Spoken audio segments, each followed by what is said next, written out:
Hello everyone.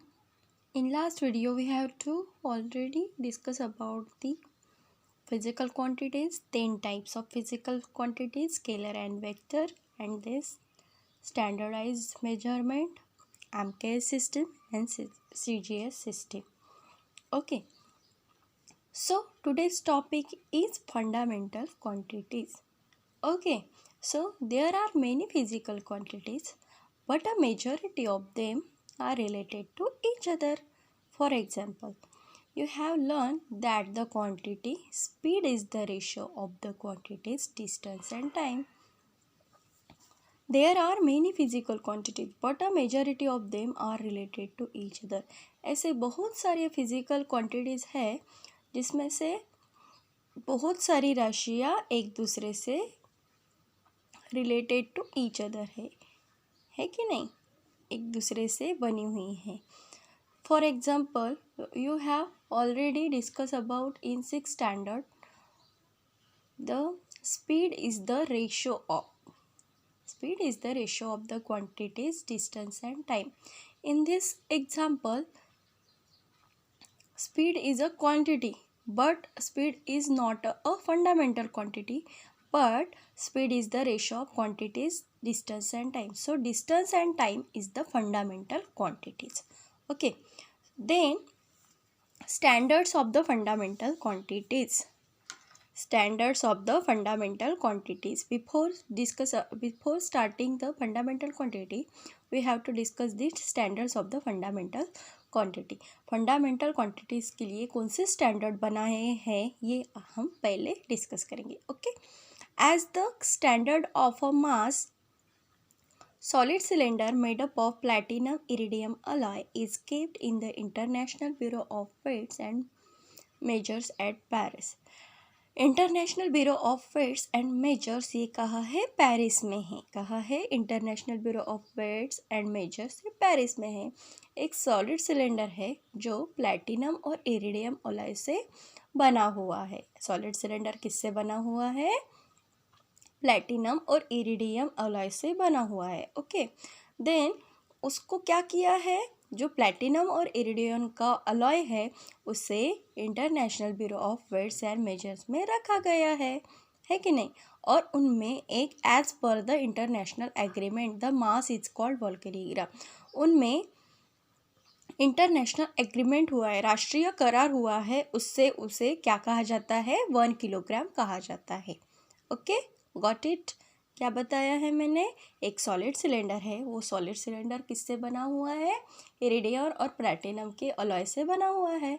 वो international bureau of weights and measures में रखा हुआ है. As per the international agreement this mass is called the 1 kilogram. जो iridium और प्लैटिनम अलॉय है उसको क्या कहा जाता है, उसको इंटरनेशनल एग्रीमेंट के हिसाब से 1 किलोग्राम कहा जाता है.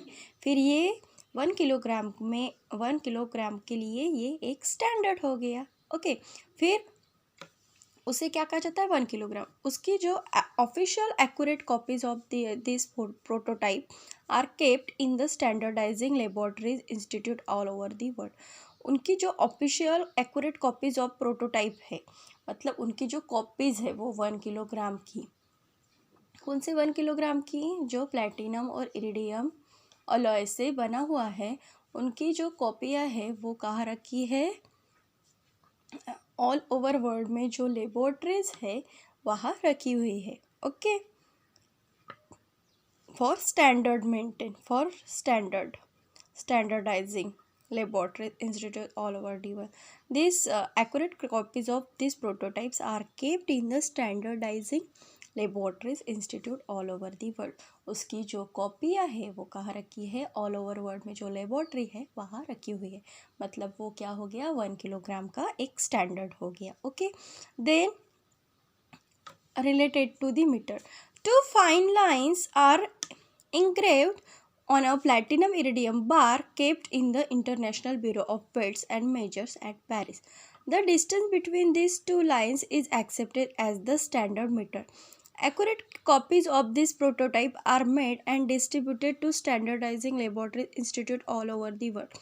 देखो हमने क्या पढ़ा था 1 किलोग्राम में, जैसे पढ़ा था वैसे ही यहाँ भी है।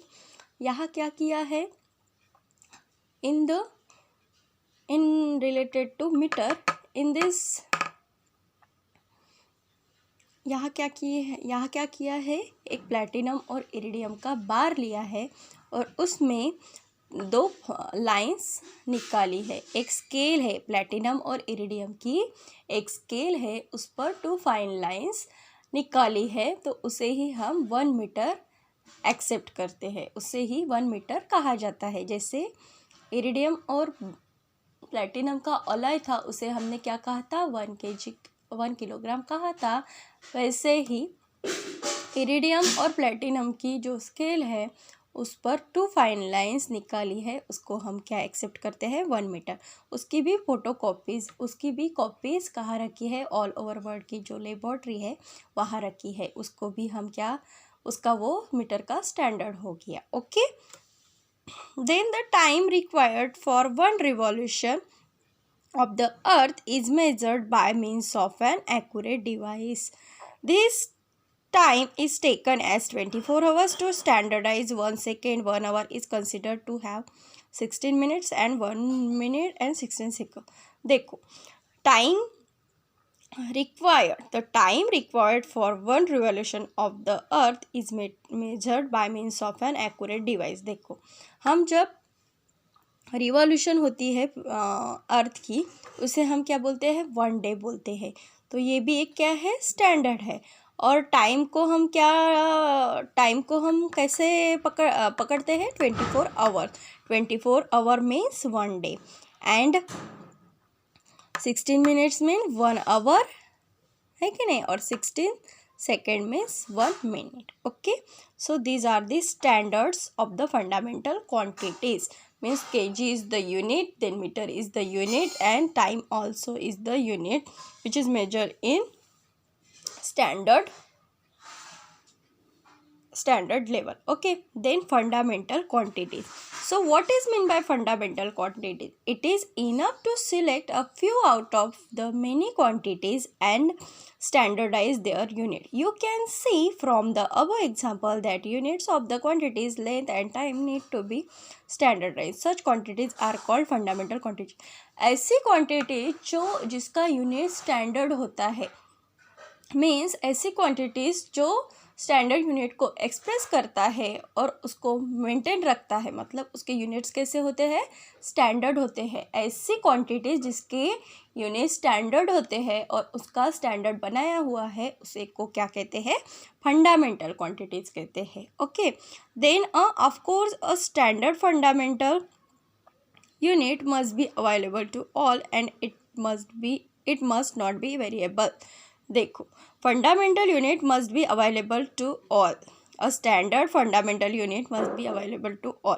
देखो, फंडामेंटल क्वांटिटीज़ मीन्स क्या होता है, ऐसी क्वांटिटीज़ जिसके यूनिट्स कैसे है, स्टैंडर्ड है, उसे क्या कहा जाता है, फंडामेंटल कहा जाता है, फंडामेंटल क्वांटिटीज़ क्या कहा जाता है।